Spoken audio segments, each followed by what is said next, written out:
I'm going to be frank. I'm kind of a new creator and I'm terrified to be doing this because I have never tagged a celebrity in my video before, but I'm doing so very sincerely and with profound thanks to Durrand Bernarr.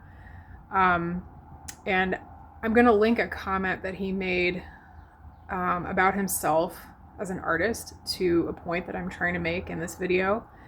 But first of all, I do not presume or intend to, capture or misrepresent the full scope of Mr. Bernard's comments, merely to say thank you, because these comments that he made catalyzed a legitimate growth process in me away from hate and toward love. So thank you, Mr. Bernarr. First of all, if you don't know who Durrand Bernarr is, he is an incredible musician, personality, cultural presence, you name it. He is so gifted. His work bends genre to frankly understate what he accomplishes. He is gifted, he is skilled. He has such a presence. I've never seen anything like it. And he's hilarious. If you haven't checked out his media, I strongly suggest that you do so, to include the Tiny Desk concert. But anyhow, thank you so much, Mr. Bernarr, for this comment, because it changed my heart and it changed my perspective on what it means to live with difference and to be an ally. So I don't know if you all remember, but a while back, a few years ago, I want to say it was in the freshly after COVID, kind of the post-COVID time frame, 2020, 21, 22, 23, there was something going on in media that was quite disturbing, and I found myself spontaneously wrapped up in it, like is so possible to be when, evil is swirling all around us all the time. I found myself, like many people, all of a sudden wrapped up in this discourse. And it was discourse surrounding the use of pronouns in the LGBTQ plus community. Specifically, various creators and media personalities went on the attack about the rendering and use of pronouns in this community. And it centered on kind of like, oh, the use of these pronouns is not correct. This community has no right to reconsider and reformulate the use of these pronouns as opposed to traditional and historical use. Now, I'm sure there were many reasons for this discourse popping up, none of them good. I have a few inferences about why and how this happened, but just some blatant vitriolic hate just started springing up surrounding this topic. And I am ashamed to say that I partook in this discourse. And I was one of the people spewing hate. For those of you that don't know, I don't know who would know, but I have a background in English. I have a degree in English. So my education taught me that pronouns had a very specific utility in language. They come at a certain point in expression, and they refer to certain things and certain things only. However, part of why my position was so negative and so harmful and so ridiculous was that as an English major, I was also aware of the fact that language can only be descriptive. Language is constantly evolving. Words get repurposed and redirected all the time throughout history and today. The use of pronouns being a good example of that. So I got on this bandwagon of like hate and ignorance and misunderstanding and misdirected, displaced emotions.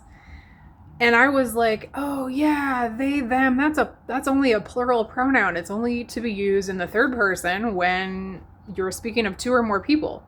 While it is true that that is the historical use of they, them, for example, it is also true that as language evolves and culture evolves with language, words come to represent and re-represent different things at different times. Point blank, period, end of story. So it is true that I was speaking out of ignorance, and there is a way to be hateful without expressly attacking someone. This is one of the things I learned. So I'm going to get to my point about Durrand Bernarr in a second. But if you speak out of ignorance and an ill-informed opinion and out of bias, you are expressing hate. I was expressing hate. Because never in a million years, then or now, would I ever attack someone verbally in public, in person. Never would I physically threaten someone. And frankly, I don't even know that I've ever experienced real hate. I don't know that I hate anyone. I don't know that I'm capable of that. That's beside the point. I was acting hateful, and I have done harm to the community with this uninformed, ignorant, close-minded, inflexible opinion sharing. And I am sorry. Because there have been people and experiences that have come into my life since that have, by the grace of God, educated and informed me so that I can become a less hateful person. It has perfected my heart. It has rendered my thoughts. And I want to issue a profound apology. Here's where Durrand Bernarr comes in.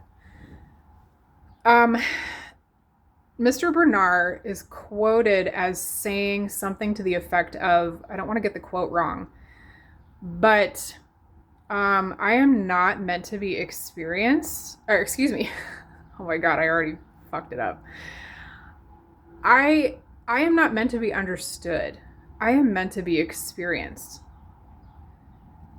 Mind blown. I don't know why it was this one particular quote, but Mr. Bernarr has represented himself so articulately and so astutely. He has such self-knowledge that he is able to articulate in words how complexity does not equate with understanding. It is not the job of complexity to get you to understand it. You know what I'm saying? So again, I don't mean to misrepresent Mr. Bernarr's intentions or the scope of his words. I can't speak to the full scope of what he was trying to refer to. I can only speak to how these words transform my understanding of how I should be dealing with difference, any difference in humanity. So I bumped into this quote, and it got its teeth in me. It fundamentally changed my paradigm regarding how we are to be dealing with difference. So in other words, what this quote means for me is that expressions of difference, whether they be at the level of identity or ability or what have you,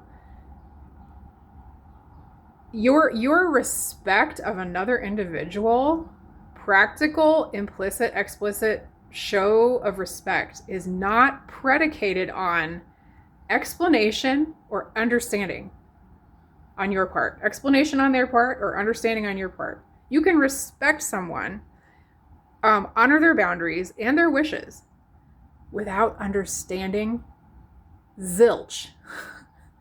Okay? So thank you again, Mr. Bernarr.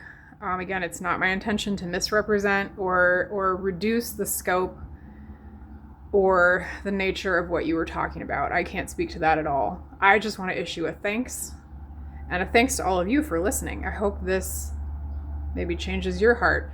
And I also want to warn people in the community, any community you might be in, whether it's a community of people with different abilities, a community of people with different identities, like the LGBTQ plus community. I want to invite you to examine your own heart and to not hate yourself by posturing as if you yourself don't have growth to undertake. I considered myself an ally. I am a cisgender, feminine, female woman. That's how I identify, heterosexual. And as it turns out, I considered myself to be an ally when in fact, in reality, I was unaware of the fact that I was perpetuating hate, such as I've just described. So I want to invite everyone, not just people of difference, everyone to examine your heart and to look deeper, to challenge yourself, to shift into a place of maybe discomfort and confusion, because it's there that you'll find that your heart still needs perfection. Thank you to everyone that's come into my life that's changed my heart. God bless you.